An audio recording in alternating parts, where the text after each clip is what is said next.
Selamat sore. Sudah ada berapa yang masuk? Satu saja, Bapak. Saya sendiri. Bagaimana? Mungkin Bapak yang di ruangan satu, saya sendiri. Oh, pasti satu. Ya, kita tunggu ya. Iya, Bapak. Tunggu ya.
Halo, Pak Ertan.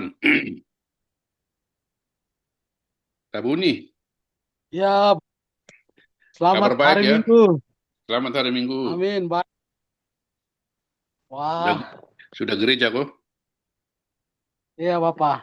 Di mana? Baru baru pulang ini Bapak. Di mana? Ya, Di gereja mana? Di eh, gereja mana? saya GKIP. Oh, GKIP ya. Biasanya ibadahnya kan lama kalau gereja-gereja Protestan itu. Betul, Sampai siang. benar Bapak. Ya. Ibu, gimana? Sudah siap? Iya, Bapak. Ibu siapa? Evalina. Ya? Evalina. Oh, ya.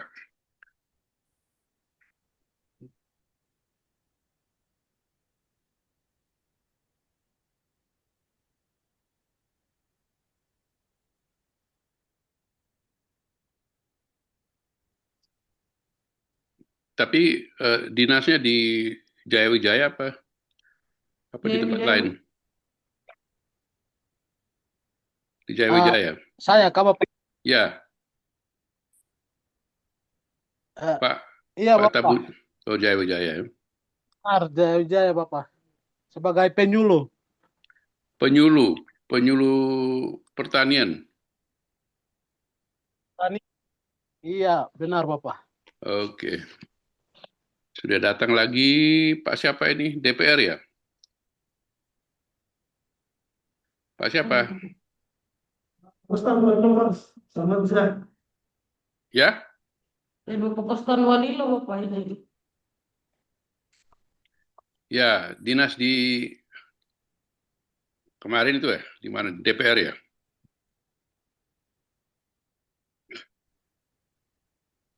Baik, kita mulai ya sambil menunggu teman-teman saudara yang lain-lain ya, nanti kita bisa melanjutkan ya.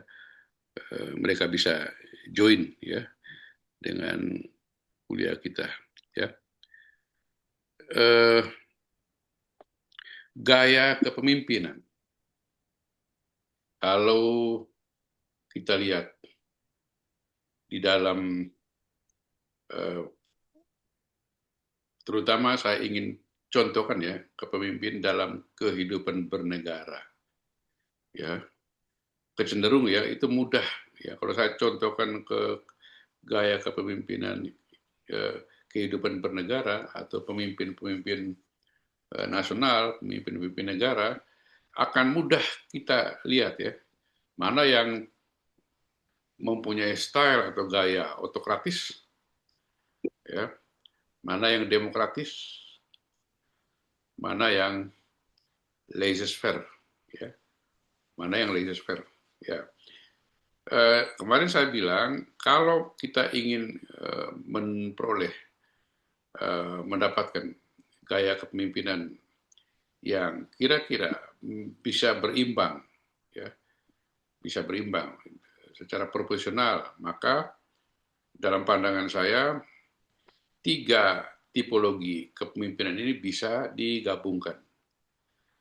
Ada alasan yang perlu saya sampaikan, ya, bahwa kalau terlalu demokratis, apalagi laissez-faire, ya, nanti kendali, ya, atau kontrol atau kehendak daripada capaian-capaian yang digariskan oleh pimpinan itu kecenderungannya adalah berjalan kurang maksimal.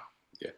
Harus ada gaya yang memiliki sedikit otoriter, tidak selalu negatif ya, tapi mempunyai ketegasan, powerful, tapi juga setelah lihat, makanya saya bilang gabung ya, juga masih mau mendengar, ya, masih mau memberikan kesempatan kepada bawahan untuk berpendapat, untuk memberikan saran, usul, ya, gitu. Masih mau, ya, berdiskusi, sharing, ya. Tetapi kalau sudah sampai kepada sebuah keputusan, komitmen, ya, yang harus dipatuhi. Di sini pentingnya saya berargumen ya, pentingnya itu gaya kepemimpinan yang otokratis ya. Ya, artinya kalau sudah sepakat, sudah ditetapkan oleh pemimpin ya, kita harus mematuhi bersama-sama ya. Nah, hindari, nah itu jeleknya kepemimpinan otokratis, hindari kalau keputusan itu datang dari seorang pemimpin sendiri, itu hindari. Tapi poin yang saya mau katakan, keputusan-keputusan yang berasal dari kesepakatan bersama dan itu wajib untuk dilaksanakan, maka kita perlu seorang pemimpin yang keras, yang tegas, yang mempunyai komitmen yang sungguh-sungguh ya. Itu ya. Dulu kita punya ya, kita punya Soeharto ya. Ada otokratisnya, ada sisi demokratisnya. Ya. Ya. Hampir tidak kita temukan ada tipe ini ada di Soeharto. Ya. 3 tipologi ini saya masih menemukan di Gus Dur. Gus Dur. Otokratis kadang-kadang ya. Kadang-kadang punya keputusan yang tidak ada kompromi ya. Zamannya Gus Dur kan begitu dulu ya. Karena dia orang LSM. Orang yang bekerja memperjuangkan demokrasi. Ya.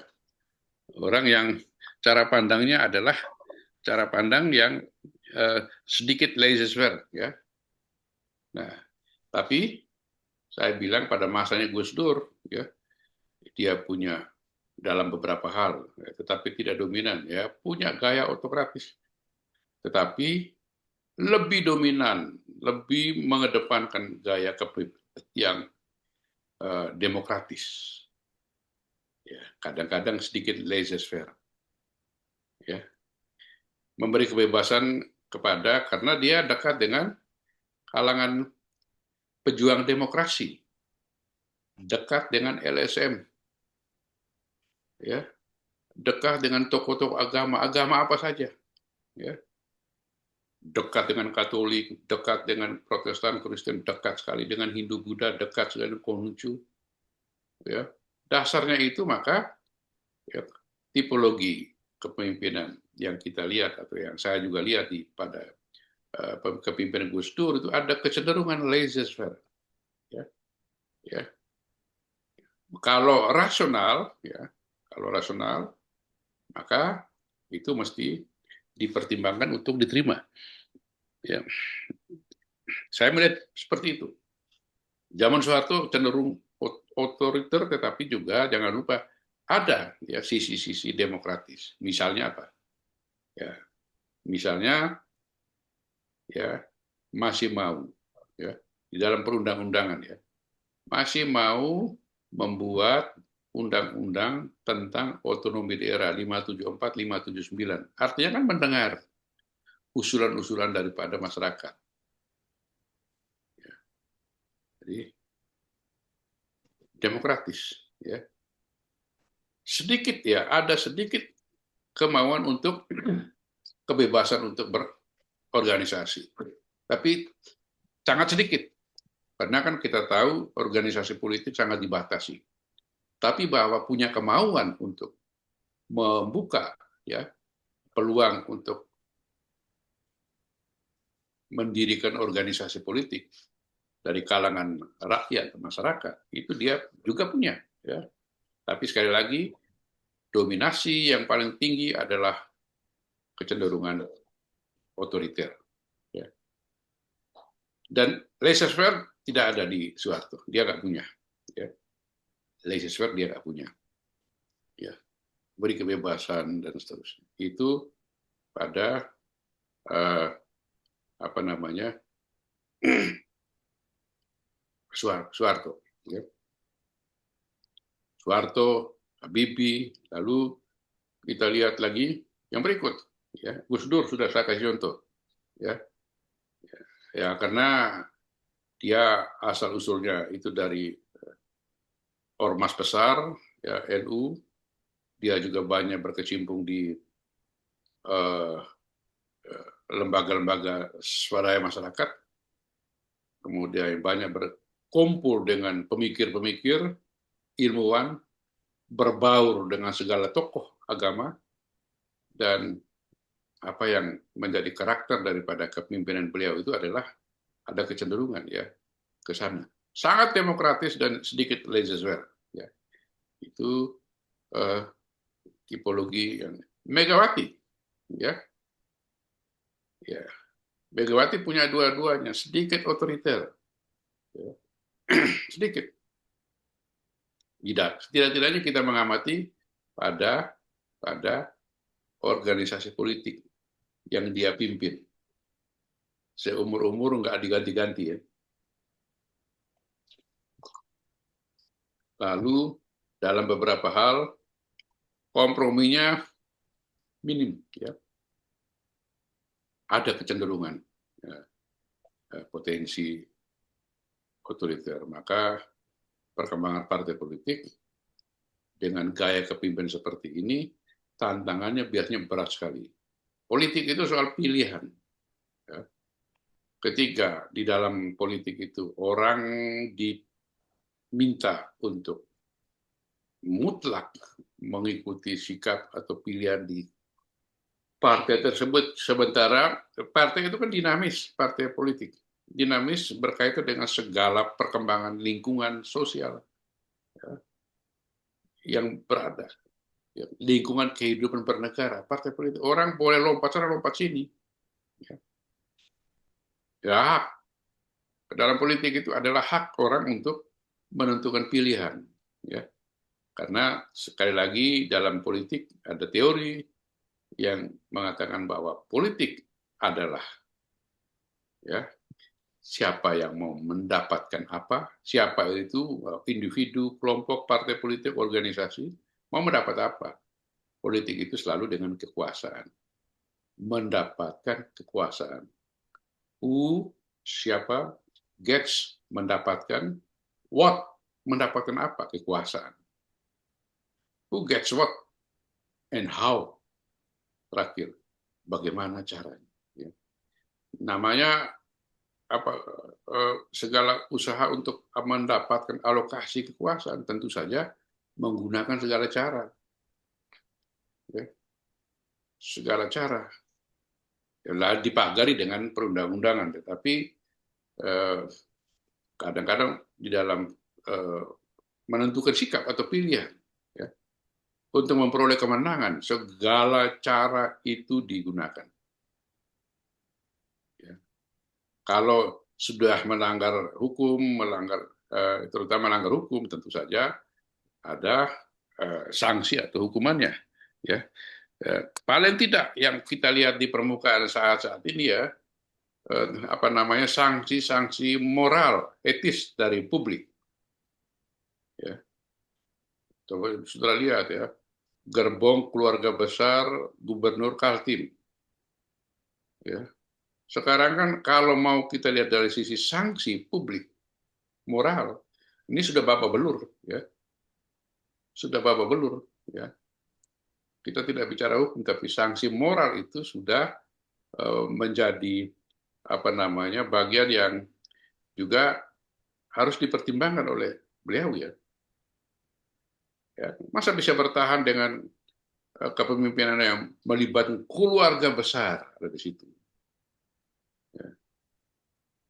Ya, memang kalau bawa ke ranah politik tadi yang saya bilang ya, who gets what, when and how ya, mereka punya peluang, ya, punya segalanya. Sekarang tinggal soal etika, ya, soal moral. Yang punya uang, punya jaring, punya ya bisa saja. Tapi apakah ini juga mempunyai, adalah istilah politik namanya fatsun politik, tata krama. Dalam politik itu ada tata kramanya. Ya. Tentu saja kalau ada pelanggaran-pelanggaran berat baru kita bicara tentang tindakan hukumnya, tapi tidak ke sana ya, tidak ke sana. Kita kenal SBY itu adalah seorang pemimpin yang sangat demokratis, sangat ditentukan oleh latar belakang. Dia adalah lulusan akademi militer atau apa itu, nomor 1 terbagus. Orang kalau secara akademik ya, di mana saja itu bagus, berarti dia mempunyai modal terutama yaitu rasionalitas. Maksudnya modal rasionalitas itu artinya segala sesuatu, langkah dan tindakan itu selalu memikirkan atau selalu mempertimbangkan ya, baik buruk, ya, mempertimbangkan keadilan, mempertimbangkan kendala dan hambatan, baru menentukan langkah. Demokratis. Ya. Memang para pengamat ya, juga menunjukkan bahwa kepemimpinan yang paling demokratis ketika SBY itu menjadi kepala negara, menerapkan karakter seorang pimpinan demokratis. Kebetulan ya, iklimnya juga demokratis yang dibangun oleh Megawati sebelumnya, yaitu dengan menyetujui pemilihan pilkada, pilpres secara langsung. Poinnya di situ. Ketika ini dilakukan regulasi untuk pemilihan secara langsung, SBY menikmati itu dan jadilah dia terpilih berdasarkan demokrasi yang sesungguhnya. Dan kita melihat juga bahwa dalam tindakan, dalam kebijakan-kebijakan sebagai seorang presiden juga banyak yang secara rasional mempertimbangkan soal-soal aspek demokratis. Ya. Namanya pemimpin nasional, tentu saja ada batas-batas yang beliau harus kendalikan. Ya. Ada batas-batasnya yang beliau kendalikan. Ya. Ya, untuk menjaga stabilitas ya politik, ya, untuk menjaga stabilitas politik. Ya. Kemudian ya, kita SBY lalu Joko Widodo. Ya. Masa kepemimpinan Joko Widodo? Saya agak bingung kalau terus terang aja Joko Widodo. Ya. Ya. kepemimpinan yang berkombinasi segala-galanya. Ada kepemimpinan tipologi tradisional, disegani, dihormati, ya, luar biasa. Ya. Bahkan beberapa pengamat mengatakan sebagai kepemimpinan warisan dari Raja Jawa. Saya juga nggak menyangka ya. Mulanya kan saya berpikir bahwa ini kepemimpinan yang sangat demokratis, ya. Bahkan ya, ada kecenderungan laissez-faire, memberi kebebasan kepada ya, masyarakatnya atau bawahannya untuk mengajukan apa saja atau bertindak apa saja. Ada kecenderungan ke sana. Ya. Tapi ya soal karakter kepemimpinan itu tentu saja saya boleh katakan terus menerus juga dipengaruhi oleh atau dibangun oleh pengalaman politik, lingkungan sosial politik, ya, pengalaman pribadi. Jokowi sejak memimpin periode kedua sampai saat ini tekan sana sini, ini pengalaman pribadi, ya, pengalaman pribadi. Sehingga saya bilang kompleks. Saya nggak bisa kompleks sekali karena dipengaruhi oleh banyak variabel, banyak faktor yang mestinya kepemimpinan yang sangat demokratis dan laissez-faire, tetapi ini menjadi misterius ketika juga gaya kepemimpinan tradisional, ya, juga dia miliki gaya itu. Purna tugas sebagai presiden, dia dihormati, disembah sujud, ya seperti raja. Ya. Luar biasa, ya, luar biasa. Saya juga agak kaget kadang-kadang mahasiswa saya yang pejabat-pejabat di daerah itu, ya, dari daerah kebanyakan, dari Papua, NTT, dari Sumatera, Kalimantan itu. Ya kadang-kadang mereka lapor, Pak, mau izin kemarin baru dari Solo menghadap Bapak siapa? Bapak Joko Widodo. Loh itu kan sudah purna. Ya kami tetap konsultasi ke beliau. Konsultasi. Ya. Ada kelebihan, ya, ada kemampuan, ya, yang di luar rasionalitas, ya. Karena kan kalau ikuti tata krama hukum, orang sudah purna ya selesai gitu loh, ya. Purna tugas selesai, ya. Ya, jadi Bupati Jayawijaya sudah purna ya, pulang ke Merauke sana atau pulang ke mana itu, ya, ya selesai sudah, ya selesai, ya. Ya. Jadi kepala dinas apa saja sesudah pensiun selesai ya, pergi kebun urus apa segala ternak ayam segala macam itu selesai. Tetapi ini lain, ya. Ini yang saya bilang sedikit misterius karena ada variabel-variabel X yang juga membentuk cara gaya kepemimpinan seseorang. Ada variabel-variabel. Kenapa? Dipengaruhi oleh pengalaman, relasi, lingkungan yang dihadapi secara terus-menerus, dihadapi dalam masa di mana dia menjadi kepala negara. Ya. Jadi saya nggak bisa definitif pada hal-hal tertentu. Tapi ketahuilah bahwa semua orang, ya kita semua mempunyai karakter-karakter yang, ya, karakter-karakter kepemimpinan yang saya katakan tadi sebentar. Ya, ini masing-masing kita punya, ya. Dan kalau ini di gambar ini ada Paus, ada Prabowo, ya ada Hamengku, ini kepemimpinan tradisional. Ini kepemimpinan yang laissez-faire, tapi juga bisa juga tapi juga ada sedikit otoriternya, ya. ya. Ini karena kepemimpinan militer, kepemimpinan dengan basisnya militer, ya ada kecenderungan otoriter, ya. Unsur demokratisnya tidak banyak karena kan militer itu basisnya komando selesai, ya. Maka kalau Prabowo sewaktu-waktu mencanangkan apa namanya, nah sekarang kan yang terakhir, ya, dalam hidup bernegara, berdemokrasi, kritik, ya, apa saja yang dihadapi, hal yang lumrah, tapi beliau kayaknya alergi, ya. Sekarang lagi di coupling, lagi diamati. Pengamat-pengamat, ya, akan ditertibkan, ya, termasuk ilmuwan, ya, pengamat-pengamat, ya, akan ditertibkan, ya. Ya.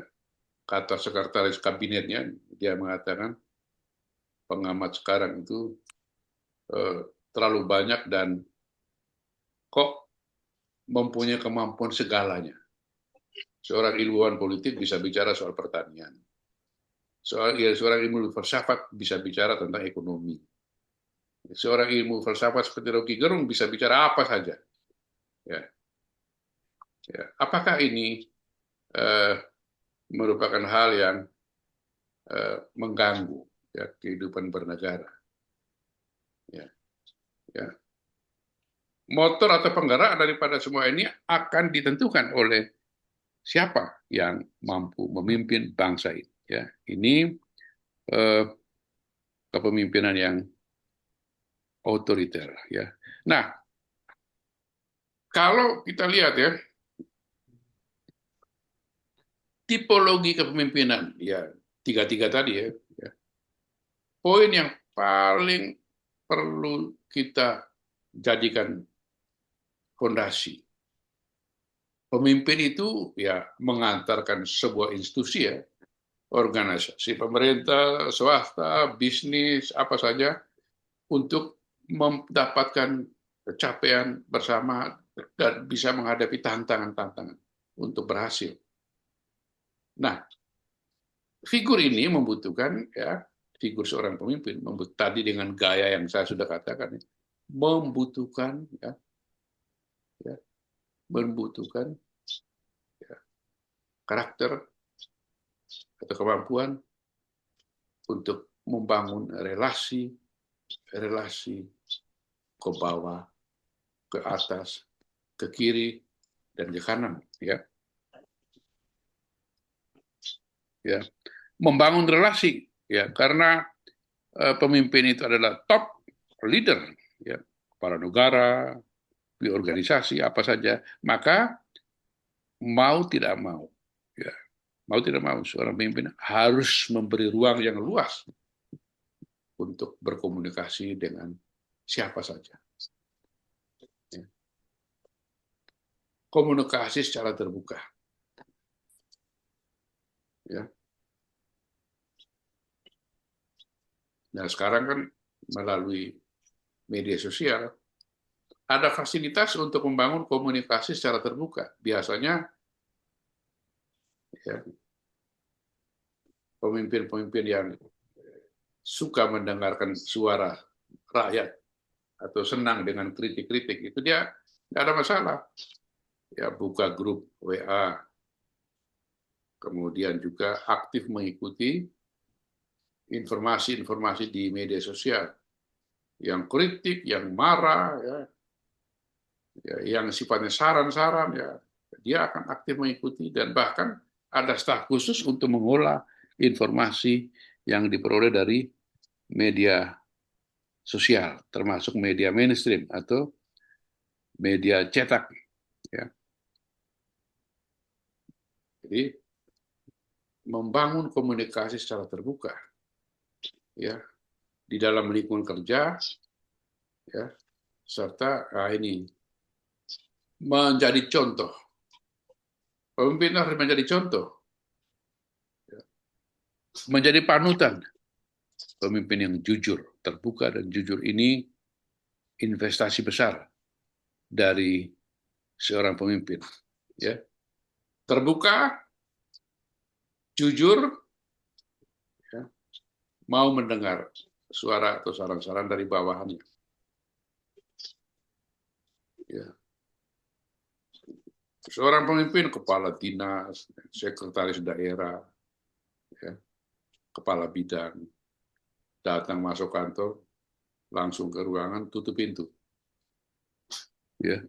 Masuk ruang, tutup pintu, selesai. Sesudah itu kerja, pulang siang, pulang. Ya. Maksudnya bahwa ketika ya memimpin sebuah lembaga, apalagi tujuannya untuk keberhasilan, ya perlu mendengarkan pikiran dari banyak orang. Ya. Keberhasilan tidak bisa datang dari diri sendiri, tetapi juga dari kebersamaan dalam satu organisasi. Ya. Maka sering membangun komunikasi secara terbuka, ya. Mendengar. Ya. Saya kadang-kadang itu ke kantor para pejabat. Ya. Ya, saya belum masuk di kantor Pemdanya di Wamena. Tapi ada 3-4 tempat saya pernah komentar itu. Pernah komentar, datang bertemu dengan kepala Bapenda. Ya. Masuk ruangan aja kan, di mana nggak ada pendapat. Kepala Bapenda di mana ruangannya? Masuk belok kiri, belok kanan, belok maju lagi.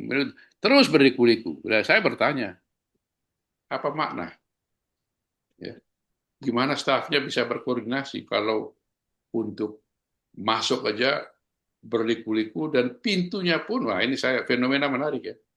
Pintu yang berbelok-belok itu jadi sudah tidak jelas. Mana pintu kepala kantornya, mana pintu ini, mana pintu ini. Semua hampir sama. Ya. Itu terjadi di beberapa tempat. Saya sendiri mengalami langsung. Sampai saya bertanya, mengapa kok demikian ya? Ya. Berliku-liku. Masuk pintu utama, ke dalam lagi, ke kanan, ke kiri, dan ini pintunya hampir sama semua. Ya. Jadi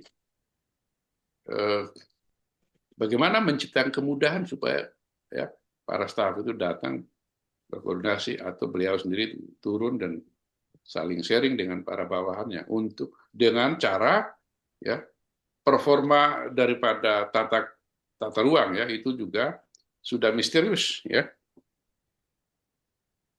Yang saya respect itu ada satu daerah di pedalaman Kalimantan. Agak respect saya. Ya, respect. Saya bilang saya respect ya. Jadi apa namanya?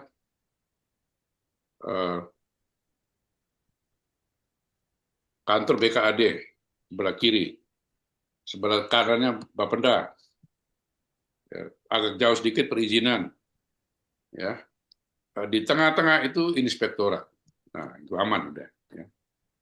Pas di tengah-tengah kantor inspektorat, ya, saya bilang ini paling aman ini, ya. Ketawa semua mereka, paling aman karena jelas ya di situ. Nah, tapi yang berliku-liku tadi tanda tanya saya ya. Orang mau ketemu aja susah. KPK mau datang tangkap harus lari yang mana nih, salah tangkap lagi nanti ya. Tata ruangannya kan seperti itu. Jadi menghindari ya kesulitan-kesulitan untuk akses secara terbuka dengan bawahan atau dengan publik. Nah itu penting. Ya. Lingkungan yang terbuka dan jujur, saling menghormati. Ya. Membangun rasa hormat dan penghargaan antar anggota tim.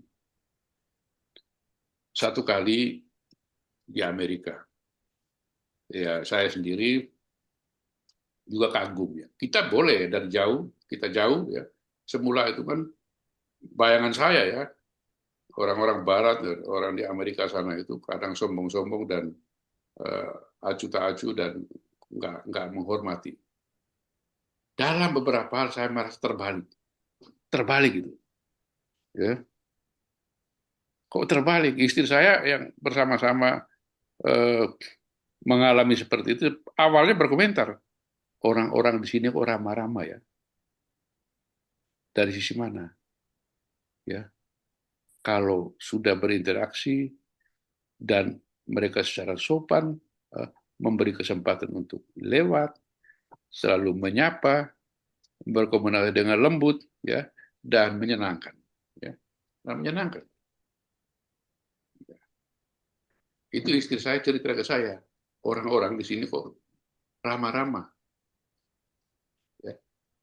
Apa yang saya mau katakan bahwa ya sikap saling menghormati, ya sesungguhnya kita kan juga termasuk bangsa yang paling dilihat sebagai bangsa yang ramah tamah, banyak senyum, ya, yang peduli, ya. Itu sudah ada modal yang kuat untuk kita bangun relasi, ya,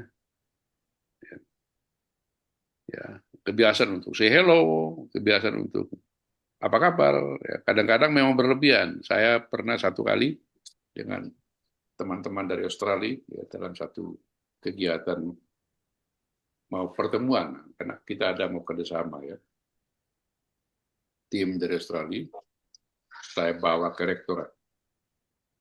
Kantor saya di lembaga penelitian dengan rektorat agak jauh. Kami harus jalan menuju rektorat. Harus jalan, harus jauh. Namanya kita orang Indonesia, ya. Jalan menuju kantor lewat fakultas teknik, ketemu teman-teman dosen, dengan mereka juga ngomong dulu. Oh, kemarin gimana? Loh, kemarin mau nggak ketemu? Sudah. Jalan lagi di fakultas ekonomi ketemu. Loh, tadi ada rapat ini ya. Loh, berhenti. Jalan lagi, ketemu lagi dengan beberapa mahasiswa. Ini lagi. Nah, mereka komentar ke saya. Ini kita mau rapat atau oh bukan. Ini saya akui saudara ini. Apa? Sifat sosial itu sangat tinggi. Ya. Padahal kita ini mau rapat jam 9. Kita habis waktu di tengah jalan ini ya cukup banyak. Hanya untuk menyapa, dan menyapa. Ya, itu yang saya bilang kadang berlebihan. Ya. Sikap peduli, keramah tamahan, kepekaan yang tingkat tinggi. Ya. Rapat jam 9, perjalanan kantor dari 1 jam, habis waktu. Akhirnya mau rapat tergesa-gesa. Ini ya, modal kita itu. Ya, dan dalam beberapa hal ya memang perlu kita melakukan reduksi ya untuk membangun relasi yang lebih baik ya. Kemudian ini pemimpin ya, perlu dukungan tim, memberi dukungan bimbingan yang memadai kepada bawahan. Nah, tim ya, pemimpin itu tidak sendiri. Pemimpin itu ya selalu merupakan atau dimaknai sebagai representasi daripada sekelompok orang.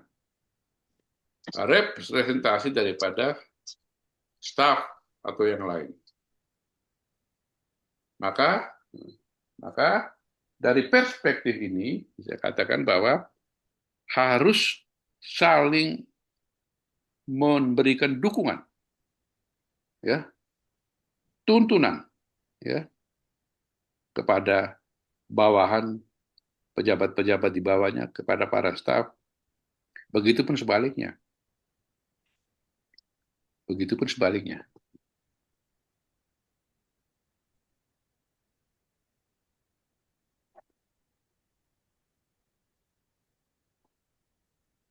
Nah,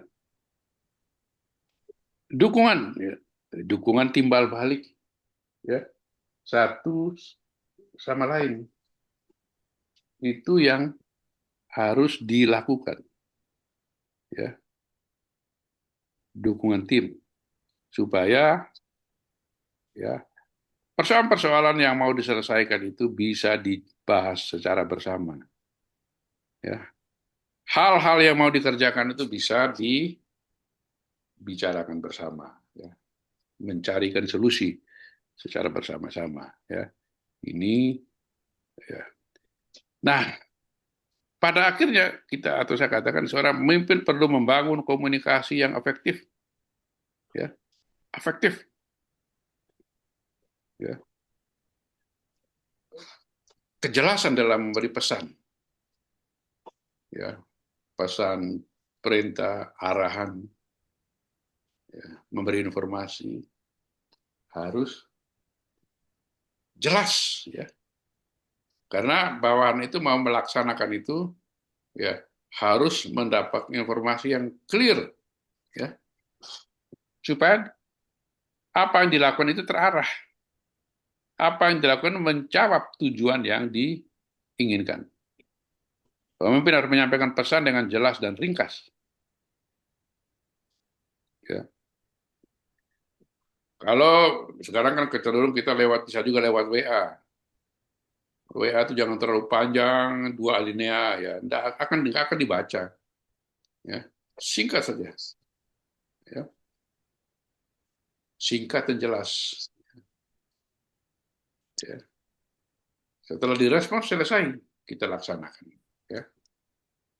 Kejelasan dalam pesan, ya, tidak hanya pemimpin, juga sebaliknya, ya, bawahan atau staf atau organ-organ dalam sebuah lembaga, ya, juga berkomunikasi dilakukan secara efektif dalam hal ini, ya, memberi kejelasan informasi kepada lingkungannya, lingkungan kerja. Seorang pemimpin mendengarkan dengan aktif. Itu tidak mudah loh, ya. Pemimpin yang ini loh, pemimpin yang mau mendengar dengan aktif. Sekarang terus terang, ya, saya agak gelisah. Ya, ada beberapa pejabat, ya. Ada beberapa pejabat. Kalau kita melakukan koordinasi, dia pegang HP sibuk sambil jawab. Diskusi dengan kita, oh iya Pak, HP jalan terus, WA. Ya. Terus, ya. Yang mendingan nggak usah duduk sebagai pemimpin. Ya. Karena tidak konsentrasi sebagai di dalam pengambilan keputusan. Ya. Agak gelisah kita dengan penyakit dari media sosial. Ya. Ya, ini saya juga kadang kalau jengkel itu ketemu orang seperti itu, saya bilang ini ada kelainan. Kita bicara serius, hal yang penting, hal yang mendesak, yang harus segera diselesaikan. Beliau menjawab sambil nunduk, pegang HP, jawab sambil ya, angkat kepala sekali-sekali. Ya, HP main terus. Oh, nggak ada guna pemimpin seperti ini. Ya. Gimana bisa mengeksekusi secara konkret sesuatu yang dikomunikasikan oleh bawahan? Itu yang saya bilang, bangunlah komunikasi yang efektif, memberikan atau mendengar dengan cermat setiap pembicaraan yang disampaikan oleh bawah atau staf. Semua kalimat yang disampaikan itu bernilai, ya, berbobot, pasti bernilai dan berbobot. Ya. Dengarlah apa yang disampaikan mereka. Ya.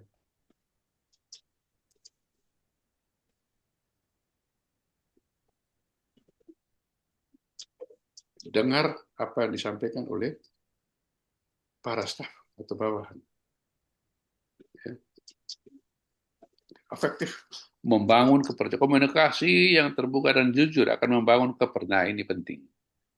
Sikap jujur dan terbuka, ya, sikap yang jujur dan terbuka, familiar, itu menjadi modal yang penting untuk menanamkan trust, kepercayaan kepada bawah. Ya. Modal kepercayaan itu, ya, akan nampak dari sikap atau perilaku dari seorang pemimpin. Apakah dia selalu berkomunikasi secara terbuka, selalu bahkan selalu meminta tolong saya dikoreksi, tolong saya diingatkan.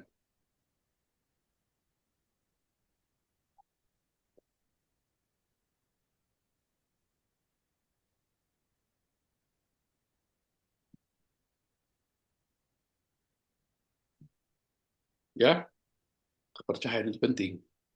Sekali ya, kita sekarang ini kan ada rambu-rambu yang juga harus benar-benar diperhatikan ya. Karena soal kejujuran, soal kepercayaan, soal apa namanya membangun relasi dan segala macam itu tidak hanya dilihat oleh lingkungan, ya, tidak hanya dilihat oleh lingkungan, tapi dilihat oleh semua orang, bahkan sampai KPK itu ya, ya telinganya KPK itu sampai dengan Wamena, ya, penglihatan KPK itu sampai dengan di mana itu Merauke sana ya, ya. Telinganya KPK, penglihatan KPK sampai di Tulung Agung. Kemarin bupatinya OTT, ya. Jadi performan dalam kaitan dengan kejujuran, keterbukaan, trust kepada publik itu sangat penting. Tersalah, ya, terpleset sedikit soal kejujuran dan keadilan, ya, dan itu di publik akan tahu ya mengenai itu ya, selesai. Berapa ratus kepala daerah yang sudah ditangkap dan masuk dia, ya. Berapa rombongan kepala-kepala OPD yang juga bersama-sama kepala daerah masuk UI, ya. Karena yang saya bilang kemarin, penyelenggaraan pemerintahan sekarang sudah ibarat kita hidup dalam rumah kaca atau dalam akuarium yang bisa dilihat oleh siapapun, bisa diikuti oleh siapapun karena teknologi, ya, karena teknologi. Maka trust itu penting, kepercayaan itu penting. Satu kali saya sama teman-teman dari Australia yang saya contohkan tadi, kami membuat MOU, ya, naskah kerjasama ya.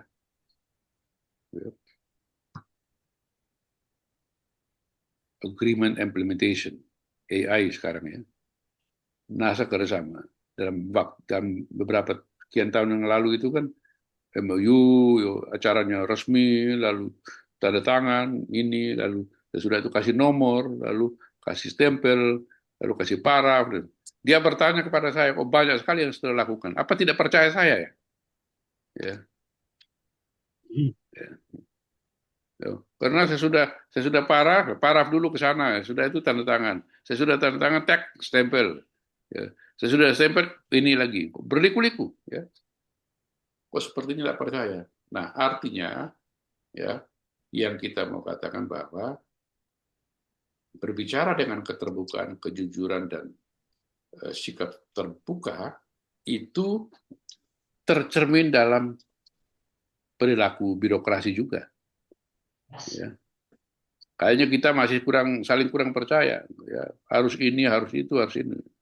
Tetapi dia katakan di tempat saya kan tidak perlu ini, tidak perlu itu, cukup ya bicara, tanda tangan, tidak perlu stempel, nggak perlu nomor dan seterusnya. Itu menunjukkan bahwa kalian sudah percaya dengan saya.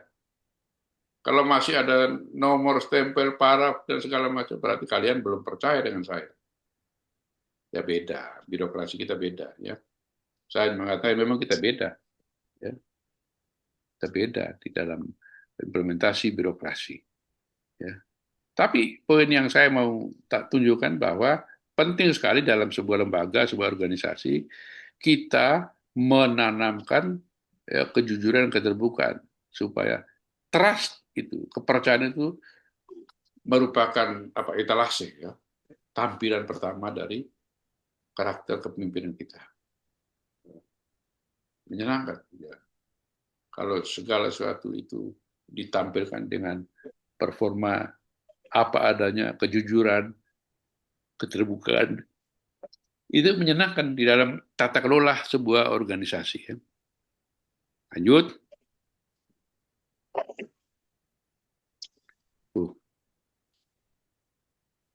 Ini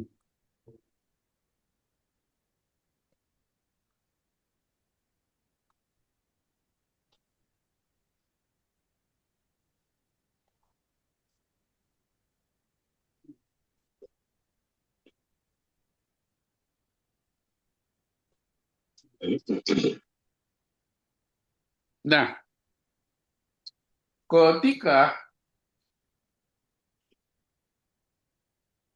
ya, ketika seorang pemimpin ya yang tugas penting yang diamanai ya kepadanya yaitu pembuatan keputusan, membuat keputusan. Ya. Apa pentingnya keputusan? Keputusan itu supaya semua organ di dalam satu organisasi mempunyai arah, mempunyai kejelasan, ada pedoman, ada yang dipedomani, ada kejelasan-kejelasan yang dipatuhi. Ya, ya. Dalam mengambil sebuah keputusan apa saja, ya. Organisasi selalu melakukan tahapan-tahapan sebagai berikut. Identifikasi satu masalah.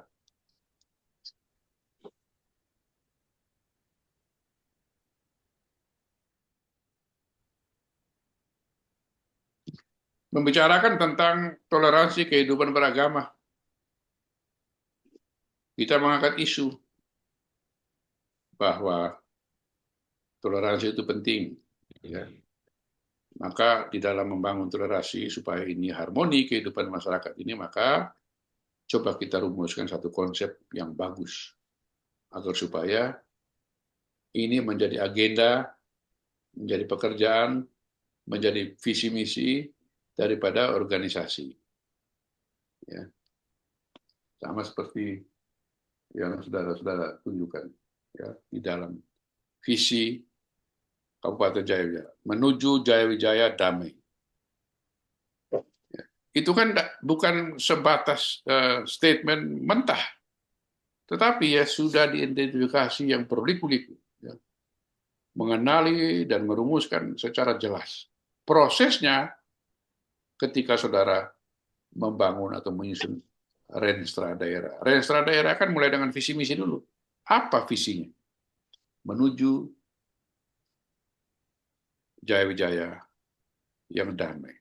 Nah, karena setelah para ahli, setelah berbagai elemen dilibatkan dalam pembahasan mengenai visi, misi Kabupaten Jayawijaya, persoalan itu pasti akan dikeluarkan, diidentifikasi satu persatu. Mengapa perlu kedamaian? Sampai pada Bupati membuat keputusan tentang visi daerah. Tentu saja ada sejumlah dasar pertimbangan, mulai dari pertimbangan filosofis. Ya. Pertimbangan filosofis.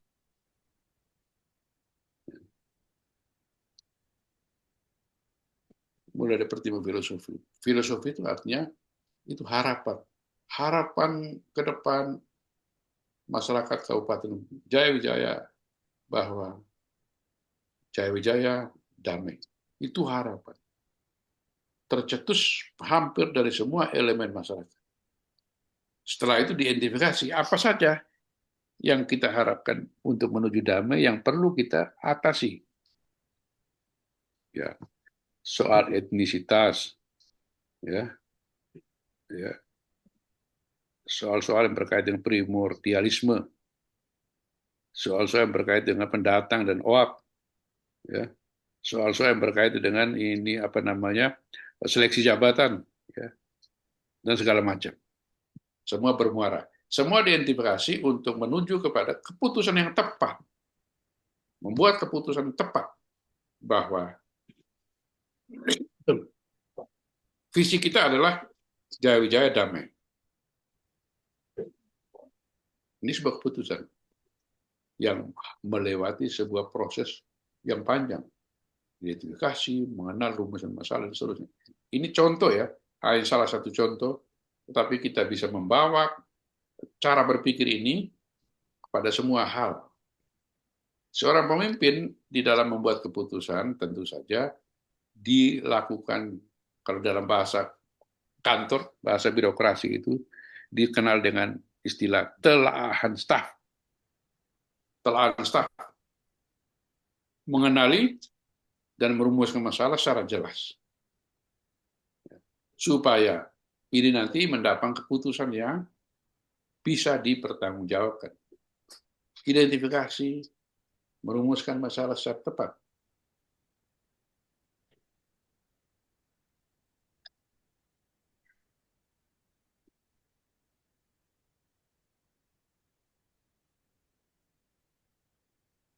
Ya, mengumpulkan informasi, ya, mencari data dan informasi yang relevan. Tadi misalnya yang saya katakan soal Jaya Damai, ya, mencari data informasi selengkap-lengkapnya untuk mendukung apa yang mau diputuskan.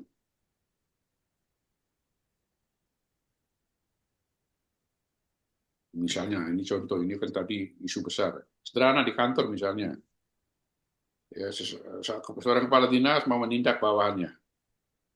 Ini sebuah langkah yang tidak serta-merta. Ada aturan. Saudara-saudara di ASN itu ada aturannya. Ya. Di satu instansi, misalnya di kantor Infocom, ya ada staf yang selingkuh, ya, selingkuhnya berkali-kali, ya, ya, pimpinan harus mengambil tindakan. Tindakan tentu saja identifikasi banyak aspek, ya, karena sebagai ASN tidak mudah, ya, saudara dipecat atau diberikan tindakan. Tidak gampang, ada proses yang panjang sekali. Sumpah jabatan sejak saudara dilantik itu melekat, sudah melekat sekali. Dan kalau ada proses langkah-langkah untuk sanksi atau pemecatan dan seterusnya, itu ada aturannya, ya, ada wilayahnya, ya. Jadi yang saya mau katakan, di dalam konteks seperti ini maka perlu mengumpulkan semua data informasi secara jelas. Pekerjaan BPM SDM, ya, BKM SDM itu juga dalam kaitan seperti ini, ya. Ya. Oh, ada laporan, ini Pak siapa ini, istrinya 3, ya. Laporan masuk. Aturan pegawai negeri itu seperti apa? Ya, itulah. Ya. Kalau sekarang ada lagi yang nikah siri itu nggak boleh. Ya. Semua mengacu kepada norma atau aturan. Jadi mengumpulkan informasi dari berbagai sisi. Kalau saudara-saudara ASN itu, sisi pertama adalah regulasi, ya, undang-undang. Informasi yang relevan dalam membuat keputusan. Apa saja. Begitupun dalam dunia bisnis. Apalagi dunia bisnis. Organisasi yang berkiprah dalam bisnis. Selalu saya bilang kemarin itu, target utama, capaian yang ingin diraih oleh bisnis itu adalah keuntungan. Ya, keuntungan. Ya, ya. Kalau ada satu karyawan atau staf yang melakukan pelanggaran, ya mungkin lebih keras. Karena kalau itu mengganggu, ya, profit atau kelancaran daripada perusahaan, itu akan dilakukan tindakan yang keras. Ya.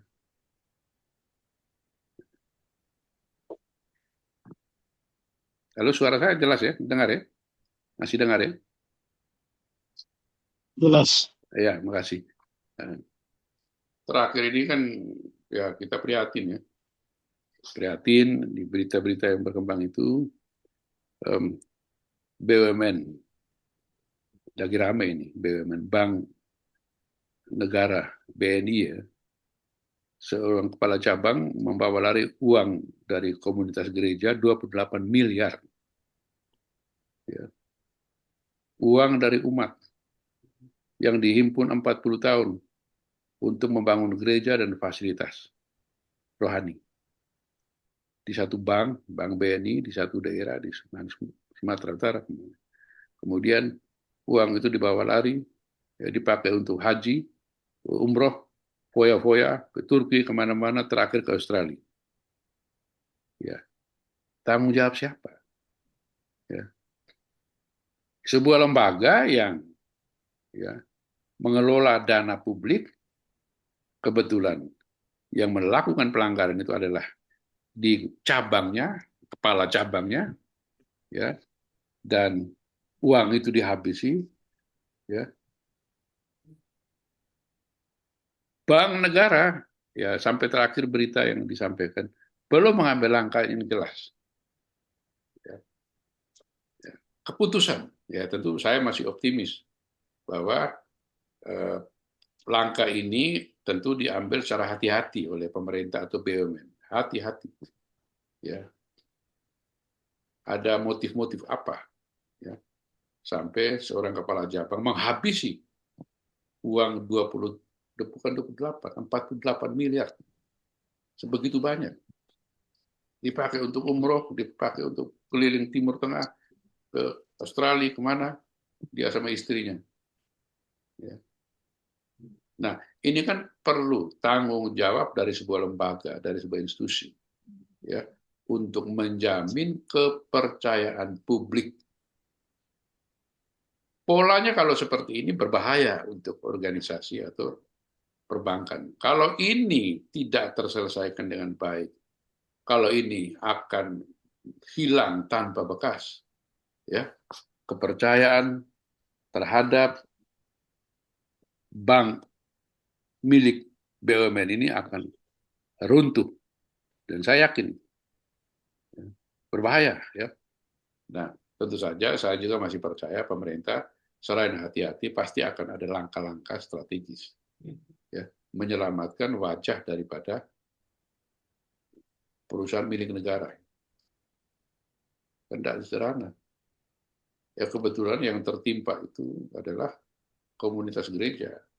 Uang dari umat, kolekte yang disimpan dari minggu ke minggu, bantuan-bantuan dari para dermawan, dari waktu ke waktu terhimpun 40 sekian M, lalu kemudian hilang begitu saja. Ini sesuatu yang saya kira perusahaan atau pemerintah juga tidak akan tinggal diam menurut saya. Tapi harus segera menyelesaikan. Kalau berlarut-larut, kembali lagi, ini kepercayaan publik menjadi akan sangat rendah. Ya. Kepercayaan publik akan sangat rendah. Ya. Itu yang saya kira mengambil dalam kepimpinan BUMN, tentu saja hati-hati mengambil langkah. Tetapi lebih cepat, lebih baik. Supaya mengembalikan kepercayaan publik. Ya.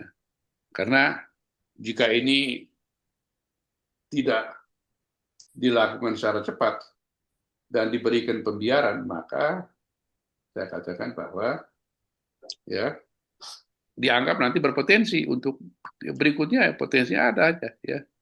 Ini kita tidak kehendaki. Maka ini mengumpulkan data info secara jelas, evaluasi opsi, mempertimbangkan berbagai pilihan solusi dan menganalisis. Nah, saya kira itu langkah bagus. Memilih solusi terbaik berdasarkan analisis, ya. Tapi kan tidak sendiri, ya. Selalu melakukan diskusi, ya, dengan banyak pihak. Diskusi, mendapatkan masukan, saran-saran banyak pihak. Karena tidak bisa sendiri. Dalam hal keputusan itu perlu mendapatkan pandangan dari banyak pihak. Ya.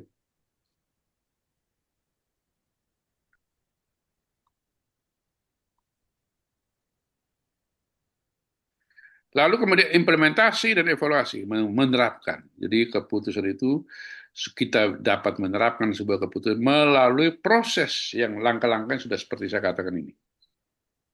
Poinnya adalah bahwa dalam sebuah keputusan seluruh proses harus dilakukan secara jernih, rasional, dan mempertimbangkan aspek keadilan, ya, mempertimbangkan nilai-nilai, mempertimbangkan kelangsungan daripada sebuah organisasi, kemudian baru bisa menerapkan sebuah keputusan yang menjamin, ya, keputusan menjamin, ya, kelangsungan dan harapan daripada organisasi. Saudara-saudara kan sering menghadapi di lingkungan kerja, saudara-saudara pasti akan sering menghadapi iklim seperti ini. Tidak gampang. Maka yang penting atau yang perlu saudara perhatikan di dalam fase-fase ini adalah ini tadi, ya, informasi, opsi, dan seleksi daripada opsi-opsi itu untuk sampai kepada tahapan penerapan, sampai pada tahap membuat sebuah putusan.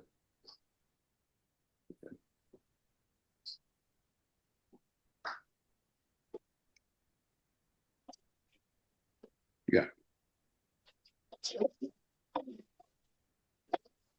Bahwa, nah ini, dalam satu organisasi pasti akan muncul juga hal-hal yang lumrah. Ini saya bilang, konflik kan sesuatu yang alamiah dalam sebuah organisasi, karena kita mengurus dalam sebuah organisasi itu melibatkan banyak orang. Banyak orang dengan banyak latar belakang, memiliki latar belakang karakter masing-masing. Ya. Potensi ini sangat mungkin ada. Dan itu lumrah. Ya, sangat lumrah. Karena ya, sebuah organisasi ya, dengan melibatkan banyak unsur di dalamnya dan latar belakang pendidikan, ya, asal-usul, ya, ya, potensi sewaktu-waktu akan menimbulkan konflik. Ya. Bagaimana kita mengatasi konflik dalam sebuah organisasi? Pemimpin memainkan peran yang sangat besar. Ya. Pemimpin tadi yang saya katakan sebagai contoh, ya, sebagai contoh yang dipedomani, ya, dia mengambil langkah pertama untuk mengatasi konflik.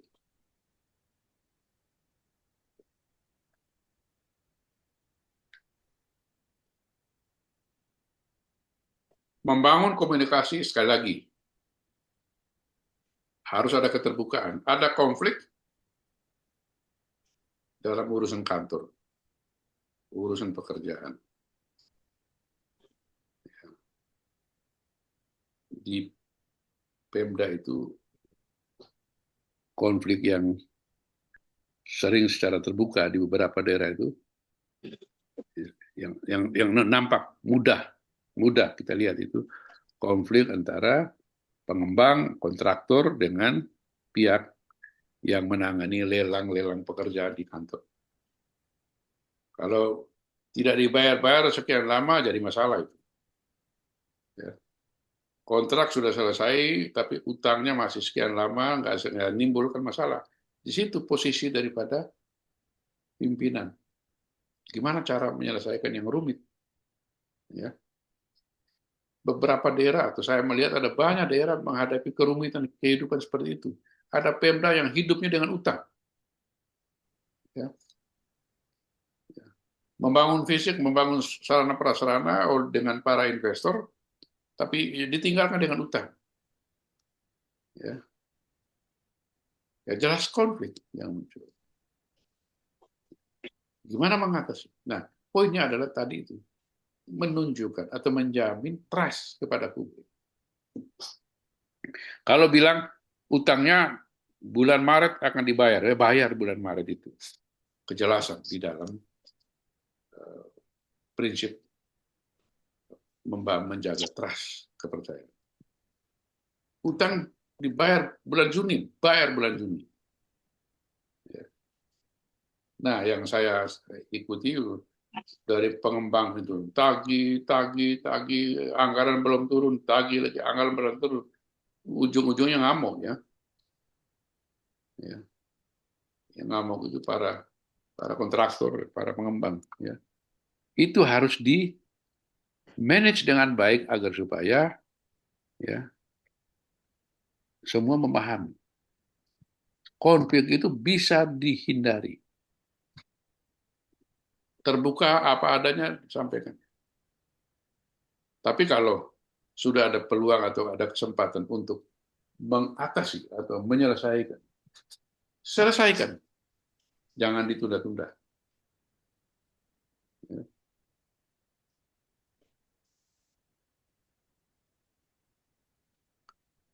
Lalu ini penting juga, memahami perspektif orang lain. Kita belajar mengenal pemikiran orang lain, belajar menghormati pandangan-pandangan orang lain. Ya. Jangan dalam menghadapi sebuah konflik, ya, pikiran kita yang semata-mata minta untuk disetujui, diterima. Tidak bisa. Kita harus mendengar, belajar, memahami, ya, apa sebetulnya yang dia kehendaki. Ini ya, yang ini kalau kita terbiasa, ya, sebelum konflik itu muncul, terbiasa kita itu memahami, mengerti latar belakang seseorang. Ya, saya kira konflik secara umum bisa diredah, bisa redah. Secara umum konflik itu bisa redah. Ya.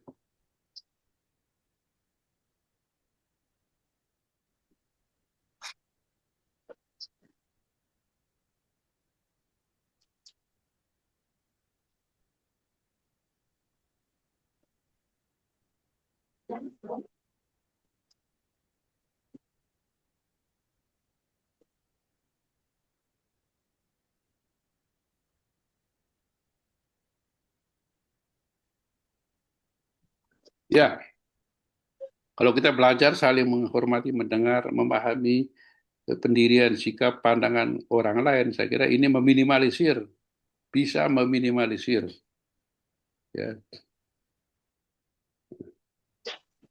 Meskipun tidak gampang, kadang-kadang ego itu lebih dominan. Tetapi ketika kita bisa menahan diri untuk mendengar dulu, memahami dulu apa maksudnya, ya, apa yang dikehendaki. Ya. Itu memahami perspektif orang, perspektif itu cara pandang. Bagaimana dia sebetulnya apa maksudnya. Ya, kita masuk di alam pikiran dia, lalu kita coba memberikan penjelasan, mencari solusi secara bersama-sama. Ya, konflik itu dalam penyelesaian bukan untuk menang-menang, tapi win-win solution, ya, untuk kebersamaan.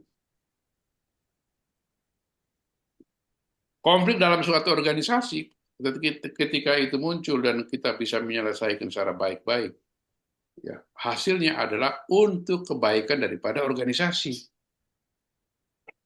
Organisasi makin mendapatkan kepercayaan, profesionalisme makin diakui, ya.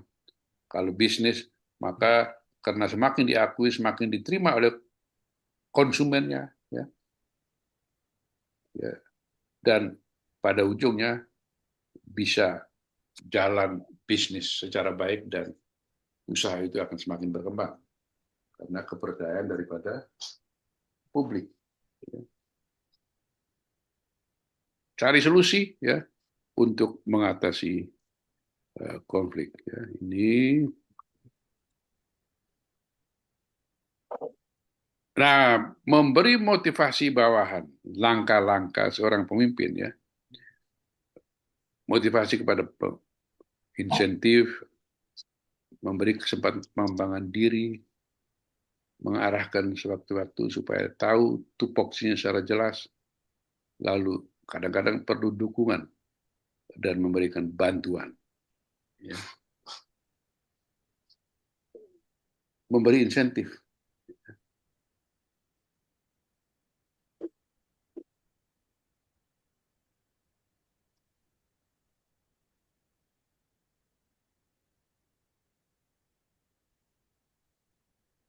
Insentif penghargaan. Ya. Prestasi atau kinerja yang baik, ya, perlu diberi penghargaan. Saudara sudah beruntung, ya. Pemerintah juga memberi perhatian. Selain saudara mempunyai gaji pokok atau gaji, juga memberi insentif kinerja. Ya. Memberi apa? Insentif kinerja. Saya kira di Jaya Wijaya juga sama ya. Ya. Itu penghargaan terhadap kinerja, ya, penghargaan terhadap apa namanya upaya seorang pegawai negeri ya, mengabdi kepada tugas-tugasnya. Maka adalah wajar ya, memberikan insentif dalam bentuk finansial, tunjangan kinerja, tukin daripada setiap daerah. Ya. Kalau zaman efisiensi, mestinya jangan ikuti efisiensi kan, harus tetap dapat. Ya. Ya.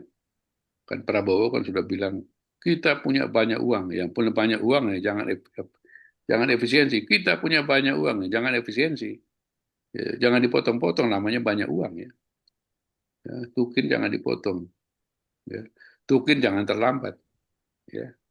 Mau bayar SPP nunggu tukin dulu. Itu mahasiswa saya begitu. Tukinnya belum turun, Pak. Ya. Memberi kesempatan untuk pengembangan diri, untuk belajar. Nah, saudara beruntung ya. Walaupun ambil S2 biaya sendiri, tapi ini kan diizinkan. Ini memberi kesempatan. Ya. Sudah diberi kesempatan, jangan berharap lagi itu bantuan dari Pemda. Ya, sudah dibantu apa? Memberi kesempatan bekerja. Jangan minta lagi bantuan. Nah, itu hal lain itu. Ya, kalau dibantu ya syukur ya. Kalau diberi bantuan ya syukur.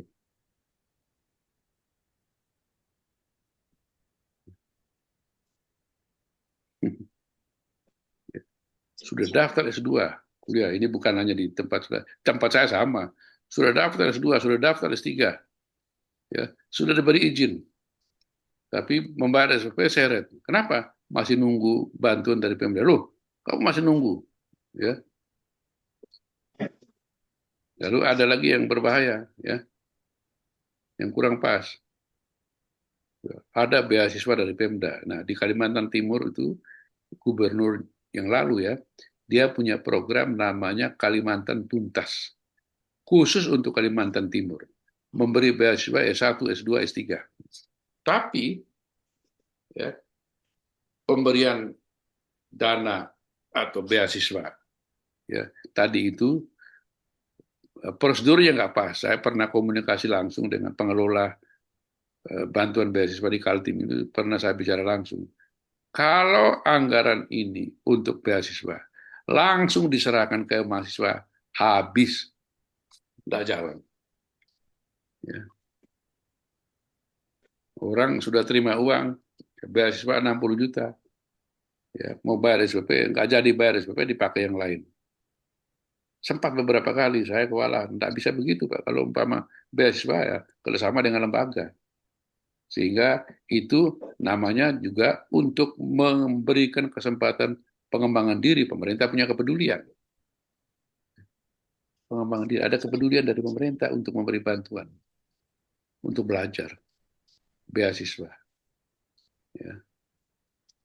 Untuk kemajuan sumber daya manusia. Ya, paling tidak ya, apa namanya, paling tidak itu kalau bantuan yang normal itu di tugas akhir ya, penelitian dan tesis itu normal lah diberi bantuan, dan saya anggap itu wajar ya. Kalau misalnya saudara sudah diberi izin belajar lalu masih mengharapkan bantuan dari Pemda, jangan SPP-nya ya, diberi bantuan tugas akhir ya sudah bagus itu ya, diberi bantuan tugas akhir. Ini satu saat ceritanya kurang bagus. Mahasiswa saya dulu waktu S2 dari Papua Selatan. Ada beberapa yang dapat beasiswa dari Pemda. Beasiswanya besar sekali. Ya. Ya. Ambil S2, kuliah nggak sampai selesai di tengah-tengah, tapi selesai juga. Uangnya habis. Ya. Ya. Dalam rangka untuk kepentingan pendidikan harus dan perlu pengawalan. Yang saya suka dengan Freeport, bantuan-bantuan kepada karyawan dari Freeport yang belajar di tempat kami itu, setiap semester lalu timnya mesti datang mengaudit, datang ya, kunjungan langsung ke lokasi ke tempat kami, ya,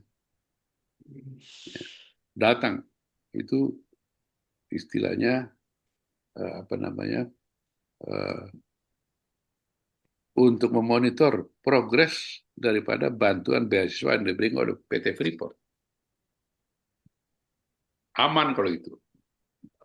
Minta transkrip nilainya, sekarang sampai di mana, konsultasi dengan dosennya untuk tesis seperti apa kemajuannya,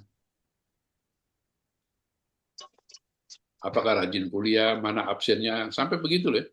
Absennya mana kita lihat. Ya. Ya. Kunjungan ke kampus itu selain kuliah-kuliah berapa sering, sampai rinci seperti itu. Tim yang dikirim ya ke tempat kami dan ke beberapa tempat untuk memastikan bahwa beasiswa yang diberikan tepat sasaran. Ya. Tepat sasaran.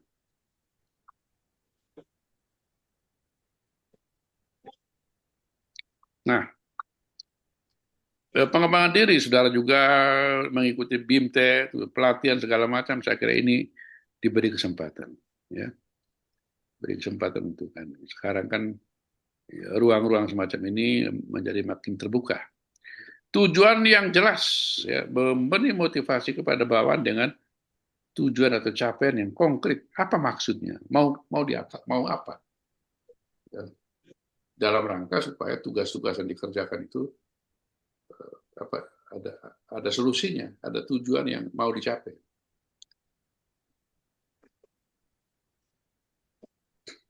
Memberi dukungan dan bantuan.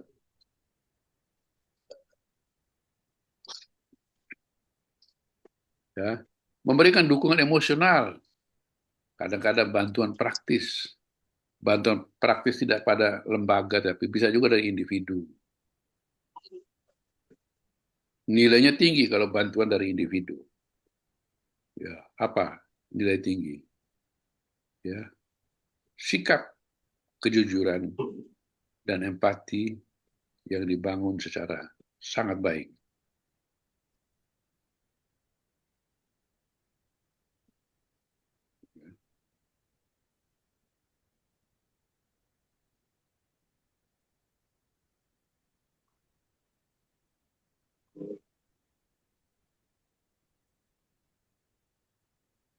Nah, perlu membangun tim yang solid. Organisasi di tempat saudara bekerja, di mana saja itu, sesungguhnya merupakan elemen-elemen kecil dari struktur organisasi yang besar.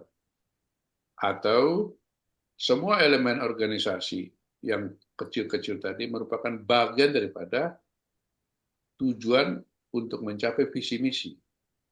Untuk menuju sana perlu tim yang solid. Solid. Perlu menerapkan total quality management. Total quality. Antara atasan sampai bawahan, tukang rumput, tukang parkir, kita merupakan satu tim yang solid. Tidak ada yang merasa lebih tinggi dalam memberikan kontribusinya. Semua sama. Tanpa tukang parkir, tanpa front office, tanpa satpam, ya akan terganggu sistem kerja dalam sebuah organisasi. Ya. Maka saya bilang, ya, saya katakan bahwa membutuhkan tim yang solid. Sekali lagi komunikasi yang efektif, keterbukaan, kejujuran efektif, ya, membangun soliditas. Ya.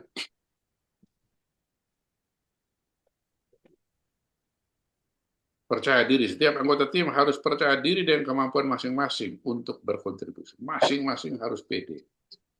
Ya. Perkara dalam menyelesaikan tugas-tugas masih belum paham betul tentang IT ya,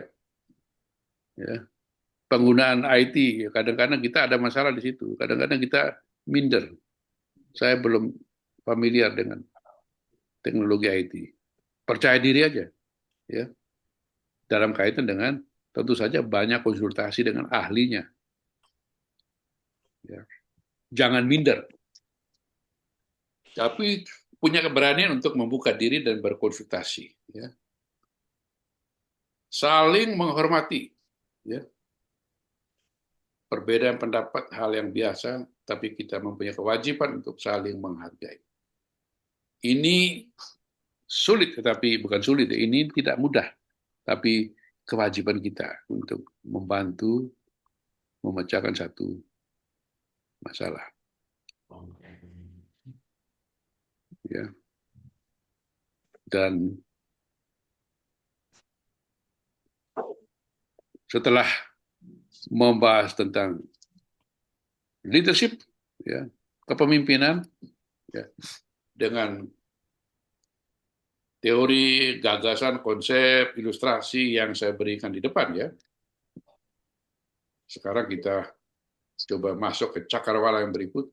Bagaimana seorang pemimpin di dalam menyelesaikan masalah-masalah organisasi, kelembagaan, institusi, ya, dapat menerapkan satu hal dalam rangka mencapai sebuah tujuan, itu adalah negosiasi. Karena tidak mudah menggerakkan sebuah organisasi dengan banyak orang, ya, dengan tujuan yang sangat ideal sesuai visi misi. Ya. Di sana sini pasti akan ada benturan-benturan. Ya. Pasti akan ada benturan-benturan. Maka memerlukan the third way, jalan ketiga. Ya. Jalan tengah. Memerlukan solusi yang disebut dengan negosiasi. Negosiasi. Negosiasi itu, ya, adalah proses, ya, untuk menyelesaikan satu hal, satu masalah, satu program dalam rangka supaya dua belah pihak atau tiga belah pihak itu bisa mendapatkan, ya, kesempatan bersama-sama dan menjalankan program secara bersama-sama dalam situasi yang kondusif. Ya. Apa itu negosiasi? Interaksi, ya, merupakan interaksi antara dua pihak atau lebih untuk mencapai tujuan yang disepakati. Woi, ini saudara bisa lihat, ya. Sekarang antara Hercules, preman top di Indonesia yang kemarin bertengkar dengan Menteri Perumahan, Marwar Sirait, ya, itu bertengkar itu masih bola panas soal hak tanah di wilayah Tanah Abang. Hercules mengatakan ini riwayatnya ini, menteri ini tanah negara dan seterusnya. Ini memerlukan kecerdasan di dalam membangun negosiasi. Harus cerdas. Ini soal bobotnya kelas berat ini. Ya.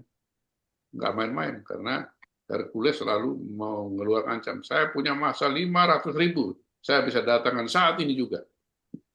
Oh, preman yang berkuasa.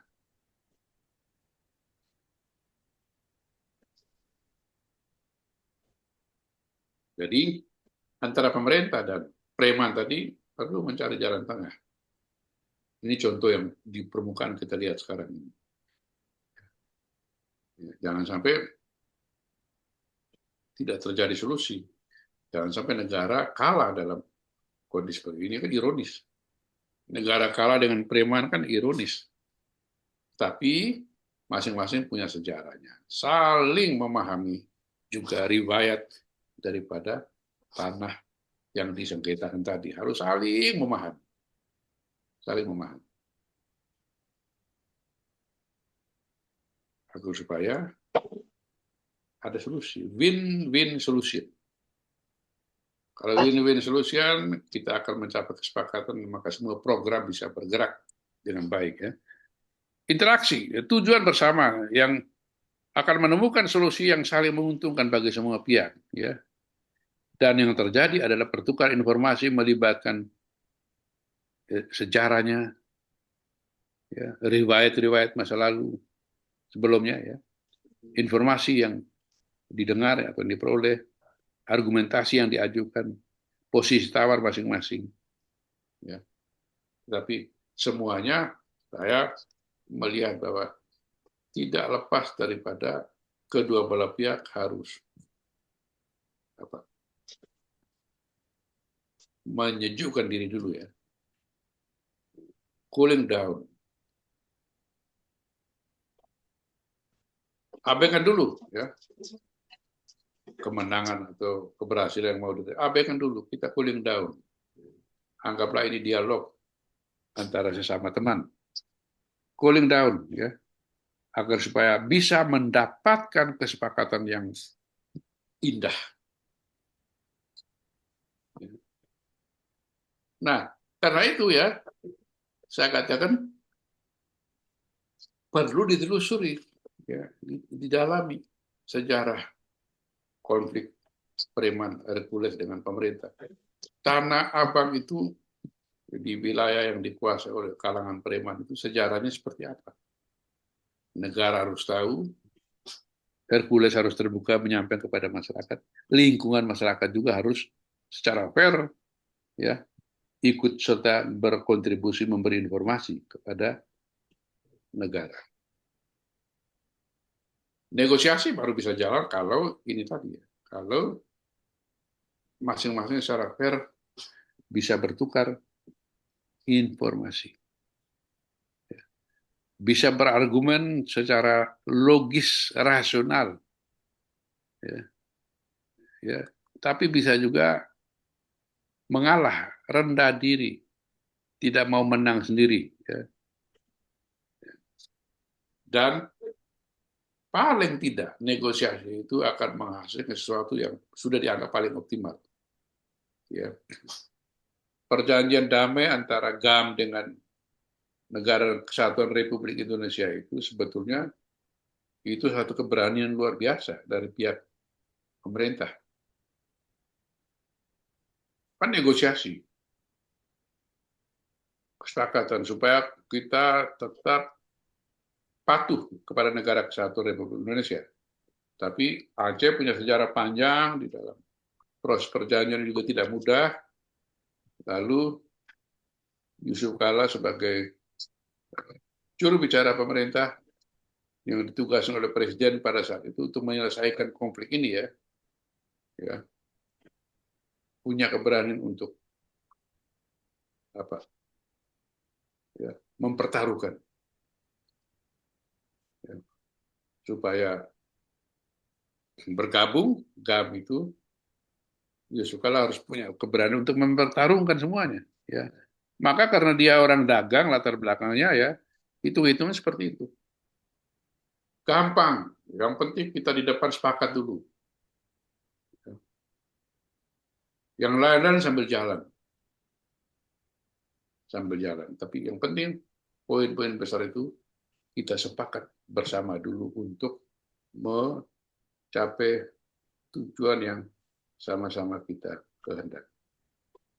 Ya kesannya kan agak tergesa-gesa. Gimana misalnya GAM minta supaya suku bunga sendiri, GAM minta juga supaya bendera GAM itu dikibarkan. Ya sampai sekarang kan jalan itu. Ya, ya. Hukum syariah itu diterapkan secara efektif. Ya. Dalam birokrasi, ya.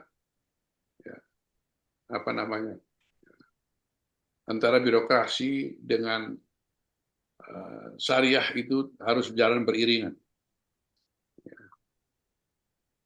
Dan itu adalah yang saya katakan sebagai sebuah posisi yang sudah paling optimal.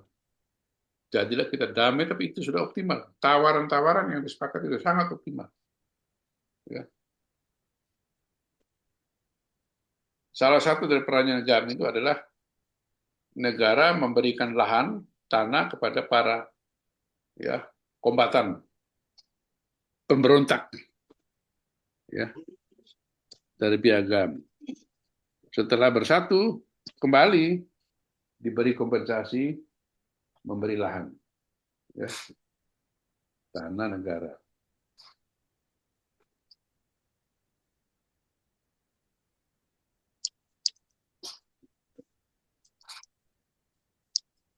Nah, saling bertukar informasi, ya, berargumen dan seterusnya. Jenis negosiasi yang kompetitif. Satu pihak berusaha mendapat keuntungan bahkan jika merugikan pihak maksimal, bahkan jika merugikan pada pihak lain, kalau bisa. Dia ingin menang-menang sendiri. Yang rugi pihak lain, ya silakan. Itu persaingan. Ya. Negosiasi yang ingin menang sendiri, kompetitif. Tapi negosiasi yang baik itu adalah negosiasi yang win-win solution. Jalan tengah yang dicapai. Kesepakatan. Yang kedua adalah negosiasi kooperatif. Kedua belah pihak berusaha untuk mencapai kesepakatan yang saling menguntungkan kedua belah pihak, semua pihak. Ya. Kalau yang nomor satu, negosiasi kompetitif itu tensinya tinggi. Ya. Tensinya tinggi karena mau menang-menangan. Ya. Di ujungnya satu kalah, satu menang. Negosiasi kompetitif. Ya. Ada juga negosiasi yang kooperatif. Yang penting kita dialog secara baik-baik. Ya. Nanti kalau kita sepakat menyelesaikan masalah ini lebih membawa kemanfaatan bagi semua pihak dan lingkungan.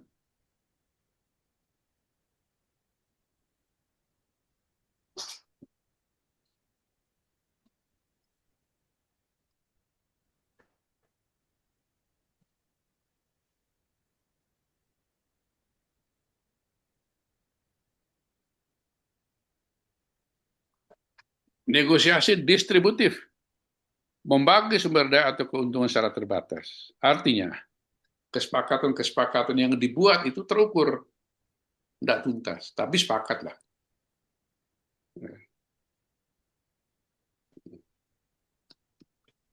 Sudah setuju bahwa GAM menerima keputusan itu. Yusuf Kala menawarkan ini, sana sudah setuju, tapi dalam pelaksanaannya biasanya nggak tuntas, distributif. Ya, sampai sekarang kan orang Aceh masih nagih-nagih beberapa yang belum dilunaskan oleh pemerintah. Ya.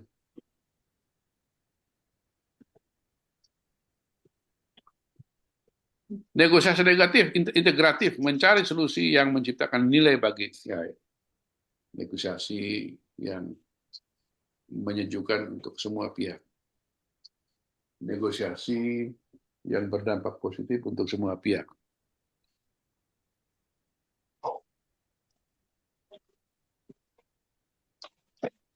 Bagaimana persiapan untuk membangun negosiasi, menentukan tujuan, menganalisis pihak sebelah, strateginya apa.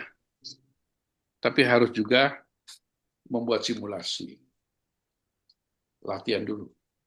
Persiapan yang matang. Karena tujuan utama daripada negosiasi itu adalah keberhasilan. Keberhasilan itu bisa untuk dapat kemenangan atau keberhasilan atau keuntungan, tapi juga keberhasilan dalam hasil yang baik, menyejukkan dua belah pihak, ya, menguntungkan dua belah pihak, itu berhasil. Ya. Kalau negosiasi menghasilkan kemenangan satu pihak, itu ujungnya panjang itu, ya. Satu waktu diutak-utik muncul lagi, ya. Itu akan menjadi satu cerita yang sangat panjang.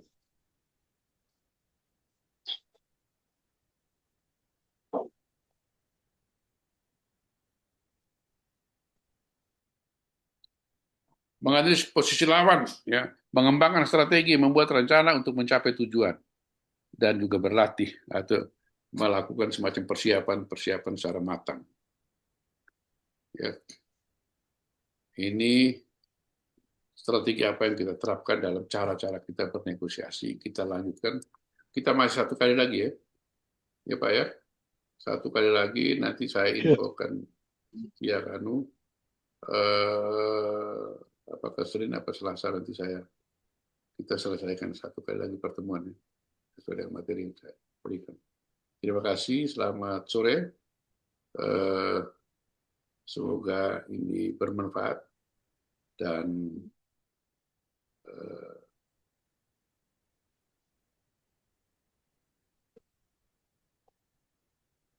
sekarang yang hadir berapa orang? 4 orang. Ada berapa orang sekarang? 5 orang ya. Iya, Bapak. Pak Tirta Bun dari rumah ya. Iya. Ya, 5 orang lumayan. Ya sudah bisa hadir semua dan terima kasih untuk perhatiannya. Kita masih satu kali lagi saya komunikasi dengan pihak Bu Devran ya untuk mengatur satu kali di pertemuan. Terima kasih. Selamat sore. Semoga saudara selalu sukses dan keberhasilan dalam pekerjaan saudara-saudara semua. Terima kasih. Saya akhiri. Saya akan kirim materi saya ini sebentar lagi. Mudah-mudahan kemarin baru tak tatai. Terima kasih. Selamat sore. Saya pamit ya. Baik, saya pamit. Bapak. Oke. Tolong difoto kirim ke saya ya. Siapa ketua kelasnya ini? Belum dipilih, Bapak. Tolong kirim nomornya salah satu ya. Kirim nomor ke saya. Saya mau kirim materi ini ya. Kirim ke saya salah satunya. Pak Tabuni silakan. Nomornya kirim. Nomor saya sudah tahu ya. Belum Bapak. 0822